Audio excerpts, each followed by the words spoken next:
Sejam bem-vindos a mais um podcast Fala Homem.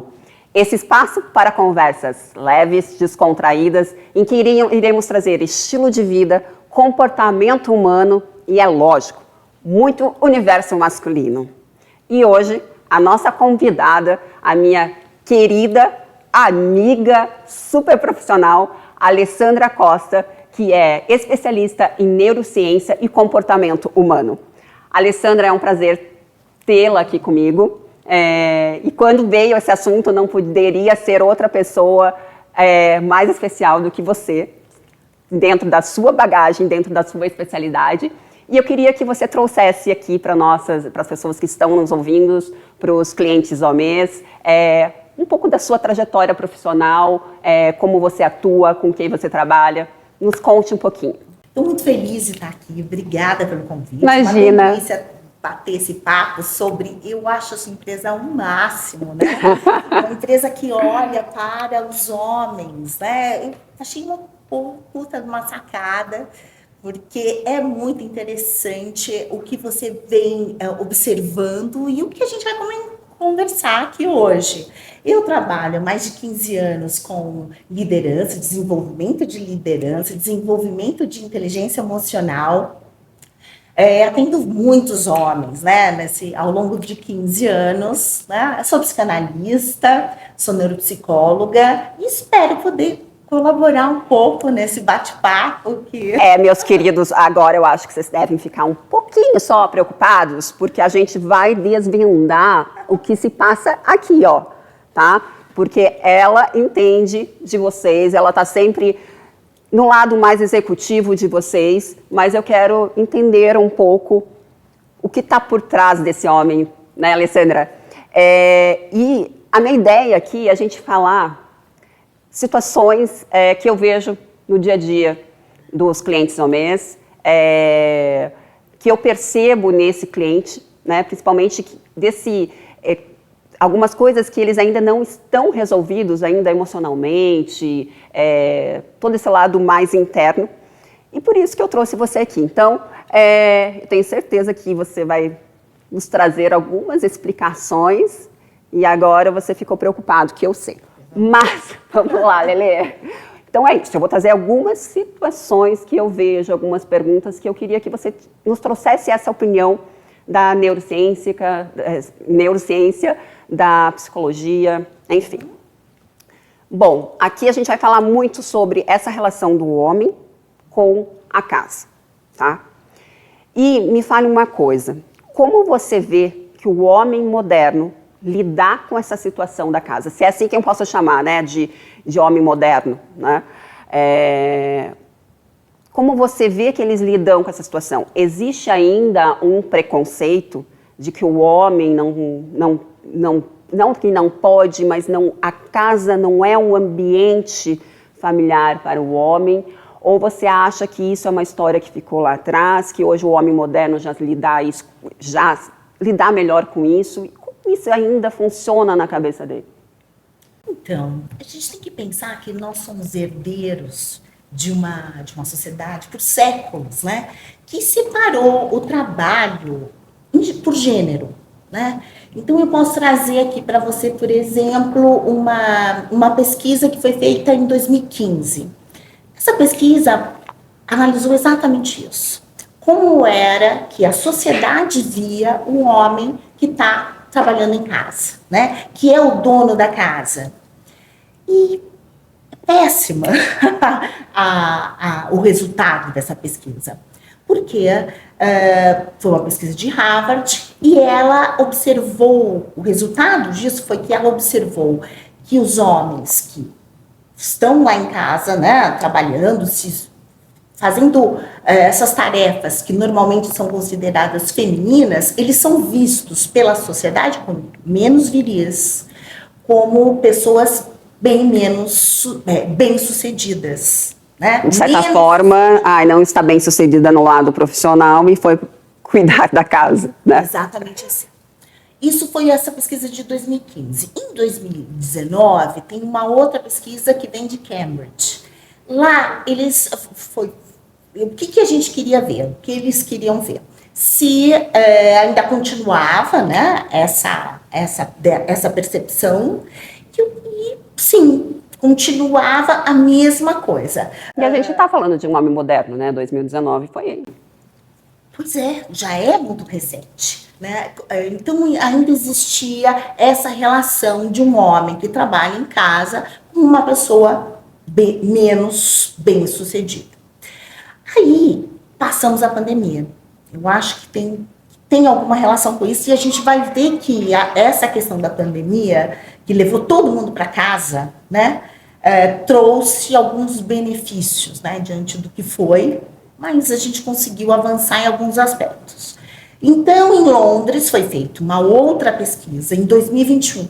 O que já foi observado dessa vez foi que os homens que tinham essa convivência de organizar a casa, de compartilhar as tarefas domésticas com as mulheres, houve por parte deles também, e da sociedade, então, né, porque a sociedade, né, olha para isso e valoriza e legitima um comportamento ou não.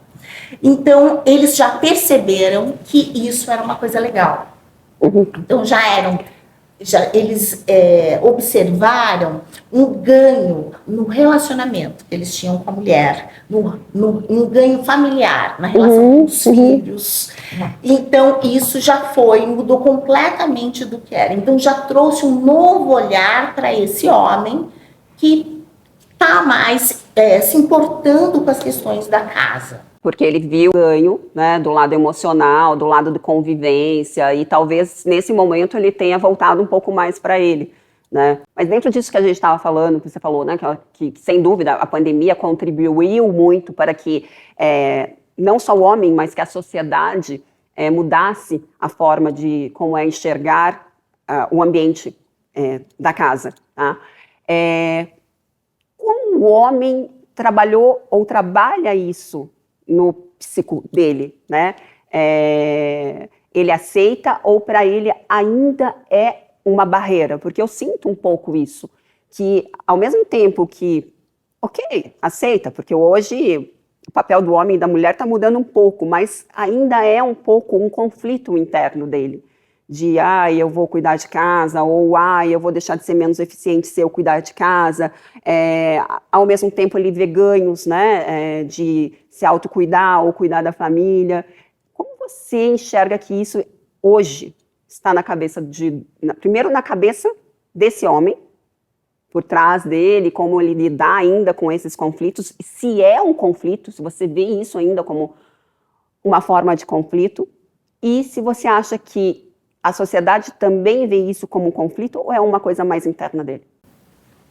Somos herdeiros de uma sociedade, por séculos, onde o trabalho era dividido, né, por gêneros. Então, a casa era exclusivamente da mulher e sair para caçar, né? Trazer comida era homem. Era homem, né? Então, o sair de casa para trabalhar está relacionado à força, né? A ser alguém provedor, que são características vistas por nós como masculinas, né? Até hoje você acha que continua assim? Até hoje. Então, existem mudanças muito legais acontecendo, mas ainda somos herdeiros dessa visão, né?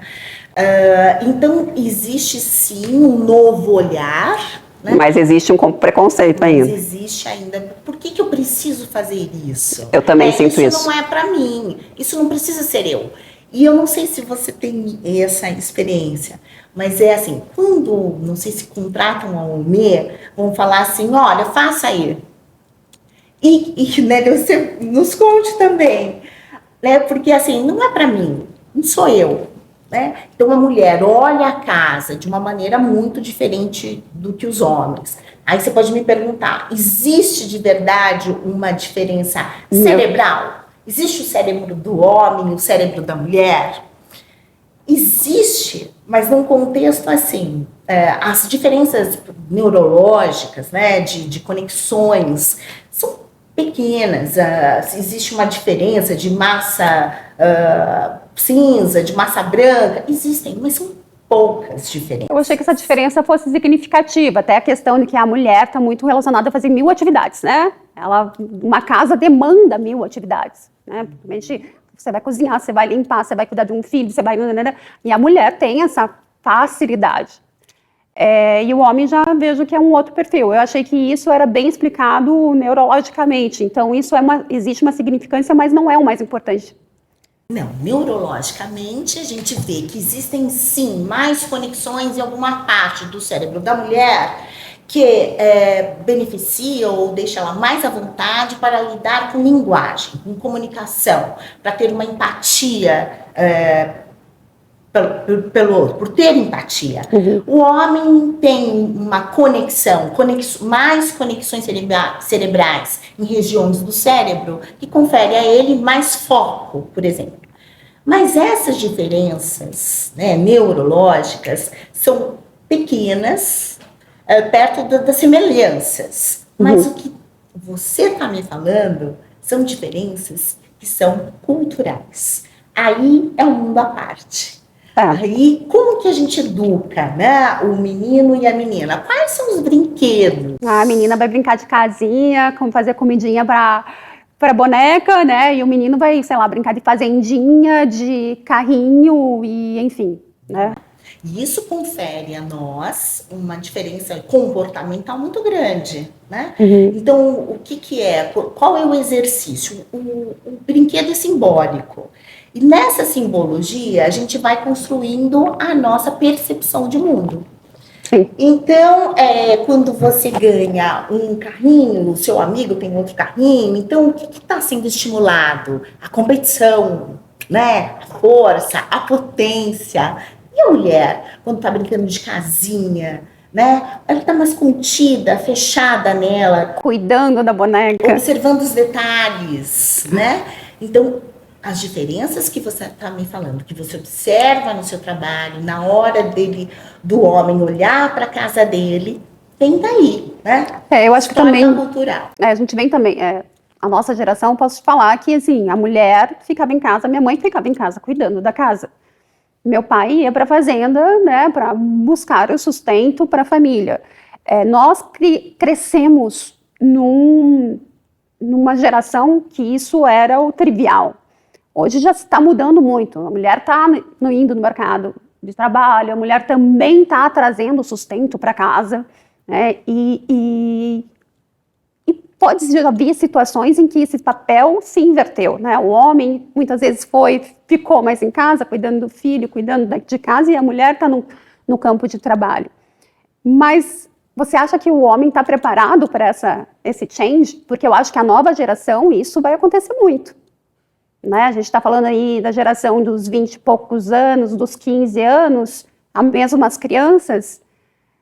Eu acho que esse papel, eu vejo, não sei, eu imagino que daqui 20 anos, esse papel já mudou. Tomara que sim, né? Tomara que sim. Que seja mais natural, tanto para a mulher estar no mercado de trabalho, quanto para o homem estar cuidando de casa, né?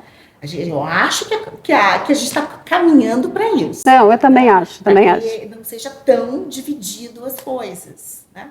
Alessandra, eu vejo que o nosso público é o mesmo público, né? E o que eu percebo é que o executivo, né? Vamos colocar aqui um perfil de um cliente. Um executivo de 50 anos, tá? Em que já chegou numa fase de vida em que profissionalmente ele está bem equilibrado, financeiramente ele está também financeiramente estável, ele está com uma vida relativamente estável. No ambiente que ele trabalha, geralmente ele tem um papel importante, ele tem um cargo importante, ele tem uma equipe abaixo deles, e lá ele é sim o poderoso, ele tem esse papel importante.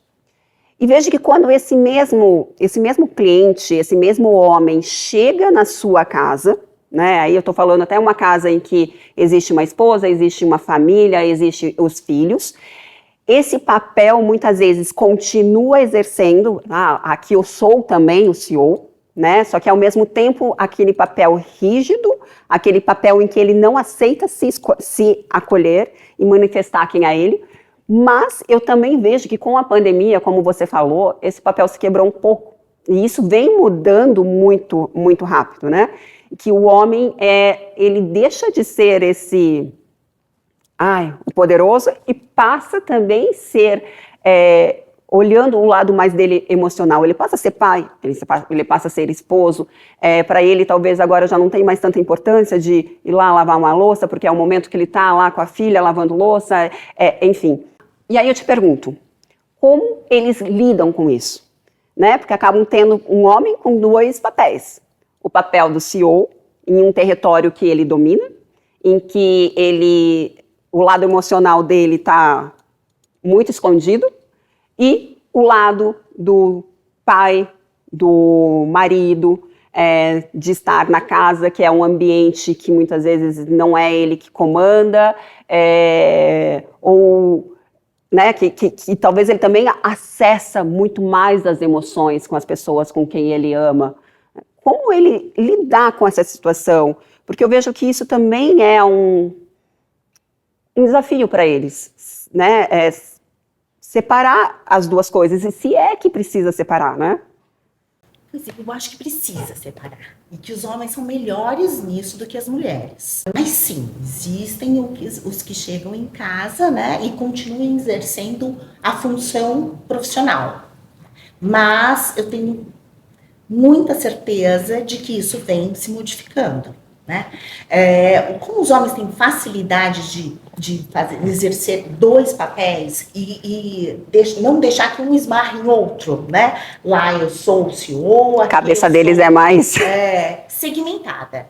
Isso é uma questão mesmo de diferença cultural entre homens e mulheres, né? Então eles são mais focados.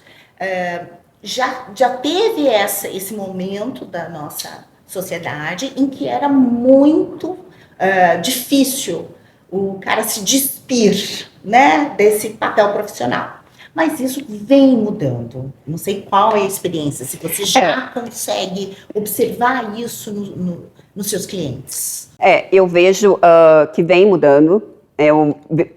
Um dos motivos, né, da gente estar tendo esse bate-papo, porque o que eu enxergo? Eu acho que o homem, ele está, sim, querendo acessar um pouco mais o inconsciente dele, o lado emocional, embora ainda tenha esse medo, esse receio. Mas eu acho que falta muito o autoconhecimento. Porque no papel que ele tem na empresa, no trabalho dele, do executivo e tal, muitas vezes ele não pode nem manifestar muito esse lado emocional, né? Ele tem que se conter. Mas ele está, sim, se permitindo ter acesso mais para ele, né, internamente dele. Só que vejo que a falta também de saber o que ele... o medo de ele se abrir em casa, né? Vou pegar aqui um perfil de um cliente, por exemplo, que eu acho que é nosso perfil em comum. Um executivo, 50 anos, tá? Aí eu já vou falar que é um homem que está passando por uma mudança de fase de vida, talvez esteja se separando, em que ele sempre teve um lar estruturado, uma estrutura ou de uma mãe, ou de uma funcionária, ou de uma esposa, cuidando da casa, e de repente ele vai passar para esse território e que ele vai ter que cuidar da casa. E aí eu vejo que muitas vezes, quando ele entra, a maioria das vezes, ele entra no espaço, ele olha aquele espaço e ele fala, e agora? Né? Aquele todo-poderoso, aqui eu não sei fazer, eu não sei por onde começar, eu não sei o que eu gosto. Muitas vezes eles não sabem o que ele gosta. Eu já tive situação em que o homem chegou no espaço e ele fala assim, eu sei que eu preciso de uma mesa aqui, porque eu preciso trabalhar mais. Eu não sei o que eu gosto, eu não sei o que eu quero, e eu não sei nem como eu vou usar esse espaço. Porque ele, muitas vezes, eu acho que muitas vezes ele foi criado para... lógico, tem esse papel que a gente vê lá da história em que o homem é o provedor, o homem vai caçar para trazer comida para casa, então ele está sempre pensando na mulher, no filho, e nesse momento em que ele chega agora, é um espaço meu, agora eu faço, agora eu executo, mas e agora? Quem sou eu? O que eu preciso aqui? O que eu quero para mim? E como eu faço esse espaço que seja um espaço que transmita quem eu sou e atenda real às minhas necessidades e não às necessidades dos outros. Quero ver se você tem essa visão também dessa falta de conhecimento desse homem e talvez esse papel de que ele tem que ser o poderoso, barra um pouco esse excesso emocional? Existe sim essa situação em que ele chega em casa, né? Chega na hora de resolver esse problema, que agora é um problema que é meu. Ele lembra que isso não é um papel dele. Então eu vou contratar uma empresa, vou contratar a Damares para fazer isso para mim e eu quero chegar lá quando tiver tudo pronto. E daí o que eu acho muito legal da sua empresa é falar assim, mas peraí, não é o que eu quero, é o que você quer. Você vai morar aqui. E quem é você? O que você quer? Né, nisso. Você assim, eu só quero vir aqui. Exatamente, exatamente. É muito recente essa percepção de que a casa é um ambiente que pode ser o recarregador de energia. E eu acho que a casa é o ambiente em que mais você pode mostrar quem você é. No sentido, lá eu vou fazer o que eu quero, eu vou decorar da forma que eu quero. Mas para eu falar, o que eu quero tem a ver com quem eu sou. E quem eu sou? Então, daí voltamos de novo para aquela pessoa que você citou, um executivo de 50 anos, que está saindo de um casamento e que provavelmente quem fez essa outra casa que ele morava foi a esposa dele. Ele ficava em segundo plano, né? Ou ele tinha, é muito comum, pelo menos no meu círculo de amizades, nas experiências que eu tenho, falar assim, esse cantinho é meu. Canto do guerreiro, né? O canto do guerreiro. Espaço para tomar cerveja, o churrasco, né? Porque mulher também, às vezes, é um povo, né? Vai se enfiando por todos os A mulher, ó. E daí ele tem um espaço único que aqui eu consegui fazer, né? Porque também nas mulheres tem essa coisa de que isso é uma função feminina. A mulher muitas vezes poda, não deixa, né? Não é? Assim, não, a casa cuido eu. Eu acho que tem um monte de gente que vai gostar Tem, olha. O homem não sabe, mas também não pode, coitado. Não deixam, né? Não deixam os coitados, né? Eu concordo com você plenamente. Tem essa coisa de... Então vamos voltar. E o homem, pra querer paz, também deixa, né? Vamos evitar conflito. É característica. Mas então tem isso de dele achar que é um universo feminino. E quando você fala assim, mas o que é que você quer? Né? Não sou eu que vou fazer uma casa para você morar. A gente vai, eu vou te dar ideias e você vai saber. E o que você quer? O que eu quero diz respeito a quem eu sou. Daí vem a questão do autoconhecimento. E daí vem aquilo que está mudando, mas ainda falta bastante. Esse olhar para dentro. É sair do automático. Você acha que tem medo por parte deles de descobrir? Eu não concordo. Não. Eu, Alessandra, pessoalmente, não acho que existe medo. Existe uma falta de estímulo para isso. Existe uma falta de cultura que me estimulou a olhar para mim. Né? Quantas vezes isso acontece com homens e mulheres, mas os meninos são mais vítimas de uma situação que todo mundo já sabe, já ouviu falar, tal. A criança cai, o menino cai, começa a chorar, ralou o joelho. O que acontece? Alguém normalmente fala assim, não foi nada, levanta, né? Então, continua. Homem, ridículo hoje em dia a gente ainda mencionar esse tipo de frase, você é homem, você não chora. Absurdo. Não. Só que isso é muito comum.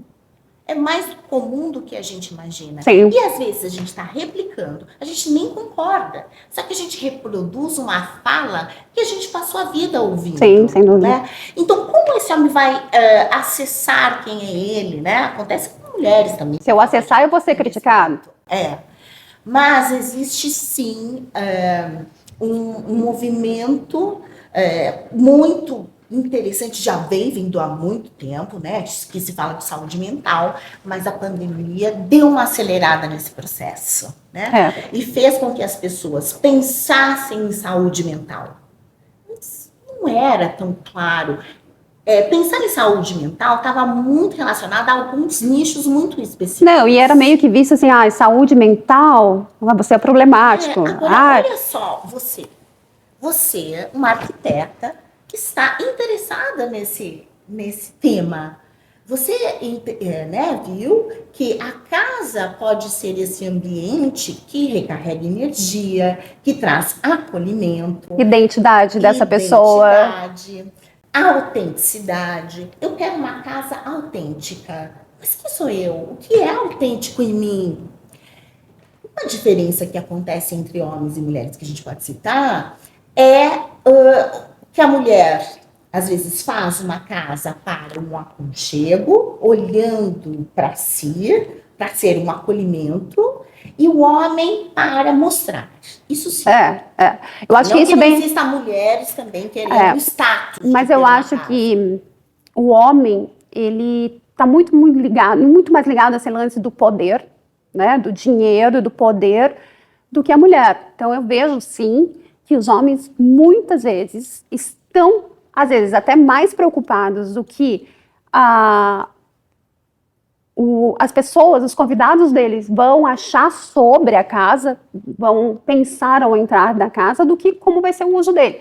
Porque é uma forma de ele mostrar poder, que ele está estabilizado profissionalmente, que ele está estabilizado financeiramente. Então a gente volta a mexer e falar daquele mesmo assunto, né, do cultural, né, que é lá de trás, né. A casa entra junto daqueles objetos que demonstram poder, né, o relógio, o carro, né, a casa, qual é o endereço dessa casa, e que, não sei, é uma percepção minha, mas você pode falar melhor do que isso. Alguém querer alguma coisa para casa que não diz respeito a ela. Por exemplo, um amigo, uma vez, estava muito preocupado.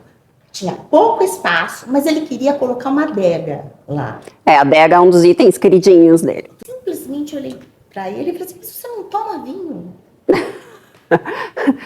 Oi? Pra que você quer uma adega? Eu quero armazenar charuto, mas eu não fumo. Exatamente isso. O que diz isso? Ele estava querendo uma adega porque uma adega é bacana. É um dos itens que traz uma afirmação, né? Um masculino. Sim, ele pode querer oferecer isso para os amigos, um canto para os amigos. Só que ele nunca tinha pensado nesse sentido. Será que vale a pena eu ocupar esse espaço que não é grande para ter alguma coisa que não...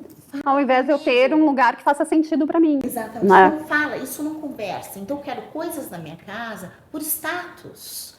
E não por entender quem eu sou. Mas é uma fuga também, né? Eu acho que é uma fuga. Não vou entender quem eu sou e vou entrar no que está comum, no que todo mundo plástico, tem. Né? No que é para as pessoas verem. Eu ainda vou insistir que não é fuga. Não é fuga. Eu acredito que não seja fuga. Não é o que eu pensei. Eu não sei que eu tenho que pensar nisso. Nossa, e de repente... É que ele nunca pensou nisso, né? E de repente você, com seus atendimentos, tem oferecido isso para esses homens também. Porque é difícil. Eu não sabia que para pensar uma casa, eu tinha que pensar quem eu sou. É novo olhar para si. Né? Não é tão assim, às vezes até para mulheres. Né? Sabe, Alessandra, eu vou contar um caso que eu acho que foi um caso muito importante na minha carreira, que me trouxe realmente, falei assim, não, eu vou montar a Omê. Perfil, um homem de 51 anos, tinha também se separado, tinha passado já por 2 casamentos, e em certo momento ele entrou em contato comigo, ele falou assim, Damares, eu tenho um apartamento que eu não estou usando, mas agora eu vou para lá, monta para mim. Aquela pessoa, o que você gosta? Não sei. O que você precisa? Faça da forma que você quiser. No fundo, aquele homem queria um espaço funcional. Enfim, fui lá, montei todo o apartamento. Antes de sair da casa dele, montei uma mesa, pedi um japonês. Essa pessoa me mandou uma mensagem 10 horas da noite me falando: muito obrigada. Em 51 anos de vida, eu nunca tive um espaço para chamar de meu. Um espaço que foi pensado para mim. E fiquei com aquilo na cabeça, falei, nossa, que legal, né, ter esse reconhecimento, enfim. Passaram-se uns 6 meses, eu encontro esse cliente num restaurante. Essa pessoa havia emagrecido, acho que uns 10, 15 quilos. Ele começou a ir para academia, ele começou a se vestir melhor, ele começou a se cuidar. E aí ele me falou, lembra aquela vez que eu entrei na casa e vi uma casa montada para mim? Eu falei, agora é o momento de me cuidar.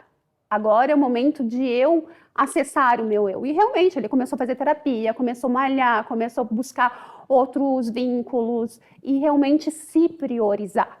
Então esse momento foi um momento que eu falei assim, olha, acho que esse trabalho tem mercado, mas mais do que isso, tem um propósito. Por isso que tanto a gente conversa desse papel emocional do homem, dele se descobrir, de ele se permitir, porque eu acho que é isso, é ele se permitir. E esse homem também,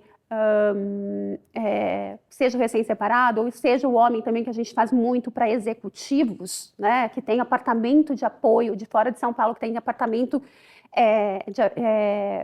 em São Paulo, geralmente aqui é o espaço que eles falam, aqui eu vou fazer, né? Então, para eles acaba sendo muito gratificante. E foi aí que deu um start, eu falei, agora a Almê tem um propósito, porque é isso também, sabe, Alessandra? Não é simplesmente chegar lá, eu vou montar, colocar tudo que eu quero, deixar a casa funcional, mas é que esse homem consiga se descobrir, consiga ver que ele tem que se cuidar, consiga ver que ele tem seu lado emocional, seu lado, né, o corpo, físico, mente, e que ele não precisa ser só aquele todo-poderoso da empresa, né? Daí você vem falar, e existem muitos estudos que mostram isso, como a casa, o ambiente, ele faz uma pessoa, ele pode fazer uma pessoa, né? Sem dúvida. Aí que você entra, né? E existem muitos estudos que mostram que o bem-estar familiar, o bem-estar da sua casa, do seu aconchego, você olhar para esse ambiente, como ele pode ser fomentador de criatividade, sem dúvida, de descanso genuíno.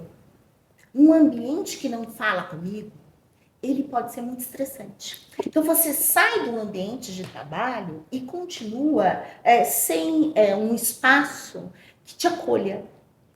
Que possa ser você, né? Exatamente. Hoje a gente fala muito em decoração, né, a questão do burnout, uma decoração com burnout, que é aquela decoração com muita bagunça, com muita informação, com muitos estímulos, o que isso acaba muitas vezes criando essa confusão mental, né?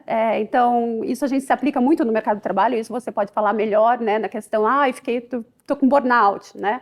Mas a casa também pode estimular a isso. Assim como a gente tem a tendência do bore-out, né? Hoje, no minimalismo, né? Apenas o essencial, o minimalista, não que eu seja contra, eu adoro, mas tem que ser muito bem trabalhado, muito bem feito, porque aquilo pode influenciar a pessoa, trazer aquela calmaria em excesso, não trazer estímulos. Aquela pessoa, o homem já adora um sofá, né? Falou em sofá, ele já está lá. Mas sabe aquele ambiente que não te estimula? Eu vou ficar aqui no sofá o dia inteiro olhando meu futebol. Nada contra, né, meninos? Eu sei que vocês gostam. Mas é comprovado que o ambiente influencia esse bem-estar. E esse público que pensa tanto, trabalha tanto, tem que pensar nesse lugar em que ele vai recarregar energia. Esse lugar, a sua casa, está sim te trazendo estímulos bons ou ruins, positivos ou ruins, né? Então é muito mais, eu falo que um espaço uma decoração, seja uma sala, seja um quarto, você se insere nesse universo. E é um universo teu, só teu. Então, isso é muito bacana. Né? Muito, muito bacana. Assim, e engraçado que até essas linguagens vêm do mercado... Psicologia, né? Burnout, bem a mesma nomenclatura que a gente usa no mercado de trabalho mesmo, né? Do mercado executivo, a gente está levando para a decoração, para você ver como influencia, né? Interessante. Vou então fazer um esclarecimento, né, do que você está falando para quem não está entendendo. Então, quando a gente fala de burnout, a gente está falando de um ambiente de trabalho completamente exigente, cheio de estímulo, que deixa a pessoa esgotada emocionalmente, né? E o burnout significa um ambiente de trabalho que a gente não tem perspectiva de futuro. Exatamente. Que ele é um ambiente bege. Aquela coisa assim, não quero fazer nada, traz a minha cerveja e o meu futebol aqui, acabou, vou morrer aqui 2 dias. Então, um ambiente que não causa motivação nenhuma. Eu não sabia que estava sendo usado na arquitetura também. Sim, exato. Né? E entendo, e consegui fazer agora uma conexão do que isso, né? Deixa se eu entendi direito. Então, você tem um ambiente que é estressante na sua casa, ela pode ser tão estimulante, cheia de estímulos, que deixa você estressado, que não faz com que você encontre o acolhimento. Exatamente. Ou ela pode ser completamente sem graça. Sem graça, que não me estimula. Que também não te estimula. Até porque, deixa eu te falar, a diferenciação diagnóstica em relação aos sintomas é difícil, porque às vezes eles têm os mesmos sintomas de estresse, né? Tanto o burnout quanto o burnout. Então, dor de cabeça, cansaço, muito uma apatia. Confusão mental. Então, do ponto de vista de diagnóstico, é difícil. Agora, quando você está vendo o ambiente que a pessoa mora, fica mais fácil. Era por isso, é isso, Damares? Você fala assim, é muito engraçado, porque com o tempo a gente vai aprendendo. Eu tenho muito gostado de fazer a leitura da pessoa, né? Tentar identificar algumas coisas da pessoa e ir para o espaço da pessoa, né? E vice-versa. Quando você entra no espaço da pessoa, você consegue ler praticamente a pessoa inteira, né? Então é muito engraçado isso. E muitas vezes realmente você não consegue ler porque aquele espaço não diz quem é a pessoa. Mas como a casa tem esse poder de influenciar, né? E eu acho isso fantástico, né? E escritório, geralmente, os homens, quando eu falo homem, mas homem e mulher, os executivos têm uma limitação, né? Porque não é só para ele, é um espaço que envolve muita gente, tem que ser... A gente está muito ligado à produtividade. E que falando de produtividade aqui, né? Eu vejo que alguns itens fazem o homem convencer a fazer a casa. Falar que vai aumentar a produtividade dele. Então, assim, não, um espaço organizado, lógico, funcional, em que você tenha realmente traçado uma funcionalidade na casa, vai te trazer uma economia de tempo, vai te trazer mais produtividade. Equipamentos eletrônicos vão te trazer mais produtividade. Isso vai, produtividade, dinheiro, poder, e assim vai, né? Outra questão também está ligada. Aí nós voltamos ao que a gente estava falando já, lá atrás. A opinião das mulheres no espaço masculino. Então, quer dizer, já que a casa é um território feminino, né, sempre foi tido, eu quero saber a opinião dessa mulher. Né? E a mulher, quando entrar, vai... O que a casa está passando? Está passando poder? Está passando estabilidade? Está passando o quê? Ele está muito preocupado. Então eu falo, gente, falou que mulher gosta disso, ele fala, nossa, então tá. Sabe? Então, assim, são as duas formas que eu falo, produtividade e a opinião das mulheres. Mas você acha que eles estão tão ligados a essa questão de opinião das mulheres e tal? Aí a gente vai voltar de novo para um assunto que é pela insegurança, pela autoafirmação, ou também você acha que isso é cultura? Pela conquista, pode ser? Eu tenho certeza que está muito mais relacionado à conquista. Ela vai achar o quê? O que que é essa casa? Quando eles chegam num nível de que entendem que aquela casa diz sobre ele, então eles começam a pensar o que que elas vão achar em relação a isso, né? Sim. E a mulher acha muito, né? Olha lá, entra na A casa. mulher já entra com a tabelinha na cabeça dela, assim, ó, check, check, check. Isso aqui eu não gostei. Você não gosta.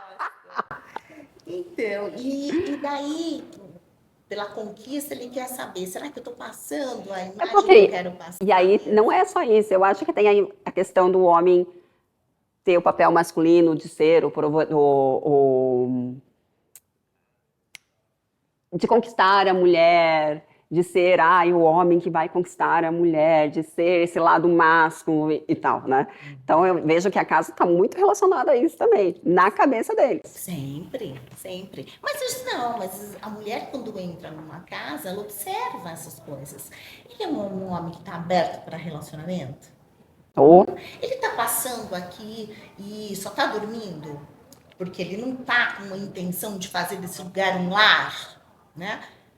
ele é uma pessoa família, né? Tem retrato de família ou não? Uma família não é importante para mim. Eu falo que ele valoriza? eu falo que desde a escolha dos materiais você percebe, entendeu? Quando você tá com uma pessoa que tá escolhendo materiais muito frios, muito sem tato, muito sem toque, aquela composição fala, eu não estou muito disponível. E olha que isso pode ser uma coisa boa, se ele não está. Claro, é uma forma dele se comunicar. Não é? Né? Olha que legal. Essa relação da casa comunicadora de quem eu sou. A casa comunica. Então, se ele não tá afim, nada de retrato de família. Só coloca quando a mãe for visitar. Deixa dentro da gaveta e daí coloca pra mãe. Agora, Então, ele tá numa fase em que quer dar uma direcionada na vida, né? Casar. Se ele tá levando uma mocinha lá que ele acha que vale a pena. Exato. Coloca um material mais...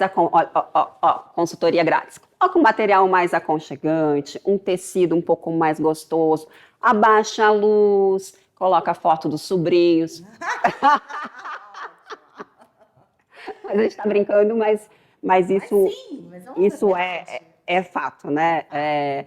E essa é uma questão que para eles é muito forte, o querer se mostrar. Então, eu mostro o meu relógio, agora eu acho que os homens estão começando a se cuidar mais, né, no seu vestimento, né? Eu mostro o relógio, eu mostro como eu me visto, eu mostro o meu carro, e agora existe ainda uma barreira, tá? E eles estão podendo se mostrar através da casa. Sem dúvida. E eu gostaria de voltar e falar daquele seu cliente que emagreceu. Olha só, ele fala que depois, não foi isso? Depois de 51 anos de vida, ele teve um espaço construído por ele e para ele. E nessa construção, provavelmente você deve ter visto isso, ele teve que parar para pensar, né? Quem eu sou aqui? Deve ter dado muito certo. Porque a casa começou a se comunicar com ele. Exatamente. E quando ele vê um ambiente limpo, que diz respeito a mim, né? Limpo nesse sentido, autêntico, porque eu descobri quem eu sou, o que eu quero, o que faz sentido para mim, ele começa É libertador, eu vejo, sabe? Completamente libertador. É libertador. E ele começa a se relacionar com aquilo e a se gostar. É libertador para eles. Olha que loucura. Isso é papinho. Não é papinho. Isso é a mais pura realidade. Quando a gente se conhece, a gente pode se gostar mais, né? Sem dúvida. E daí a gente se comunica melhor com os outros. Então, ele mudou. A partir disso, o estilo de vida dele. Ele achou que ele merecia ficar de acordo. Exato. Aquele negócio de você entrar numa casa bem montada e falar, eu mereço, né? Eu busco, eu conquisto, mas eu mereço isso, eu mereço me abraçar. E esse é um dos papéis da Lomé, de permitir, ajudar que esse homem consiga se abraçar. E quando eu digo se abraçar, é no sentido de se acolher, de não ter medo de se olhar, de se cuidar, né, fisicamente, emocionalmente, e realmente sentir que ele tem o seu espaço, que ele pode se acolher. E esse é o trabalho da Alessandra. Por isso, Alessandra, que nós estamos aqui. Não podia ser uma pessoa melhor do que você para a gente estar discutindo sobre isso, porque vejo que o nosso público é o mesmo e as nossas buscas são as mesmas. Porque, no fundo, o que a gente está falando, eu estou falando aqui de casa, de decoração, de morar e tal, você está trabalhando mais o lado emocional, psicológico, autoconhecimento, mas que aí vai parecer até uma frase super clichê, né? Mas assim, se a pessoa não se conhece, ela vai ter o quê? Né? Então, qual que é essa importância, né, Alessandra? A próxima vez, Alessandra, a gente vai trazer um vinho. Eu estaria muito melhor, falando muito mais. Porque assim, né, a gente fica horas aqui falando, mas sem dúvida esse foi somente o primeiro, que é um assunto que fomenta, né, muita coisa, vai desalinhando, vai desenrolando muita coisa. Mas eu queria agradecê-la de você estar aqui, estar esclarecendo, né, meus queridos? Agora vocês estão pensando, acho que eu preciso me conhecer, como é que está a minha casa? Agora você está olhando do lado, olhando a sua casa, falando assim, será que o que vão achar quando eu entrar aqui na minha casa? Será que ela diz sobre mim? Olha do lado. E se você não estiver se autoconhecendo, vai na Lelê. Mas, Alessandra, agora falando sério, te agradeço muito você estar aqui com a gente. Vai ser a primeira de muitas. E quem quer se autoconhecer e quer te encontrar, onde ele te encontra? Existe um número que eu possa te encontrar? Você quer deixar aqui pra gente? Vamos deixar. Tá. Vou deixar aí com você. Então, a gente vai deixar anotadinho aqui embaixo o contato da Alessandra, para quem quiser conversar com ela, tanto do lado emocional, tanto do lado de liderança, né, de empresa, porque Desenvolvimento pessoal e profissional. Exato, porque eu falo, né, que a gente estava falando dos dois papéis, eu acho que não tem que ser os dois papéis, né, tipo, a gente é um, então como lidar com tudo isso, né, como lidar com tudo isso dentro de um único corpo, né. Então é isso, gente, agradeço a atenção de vocês, espero que tenha sido muito produtivo para quem está ouvindo, e é um grande prazer ter aqui a Lelê conosco. Bora pro próximo.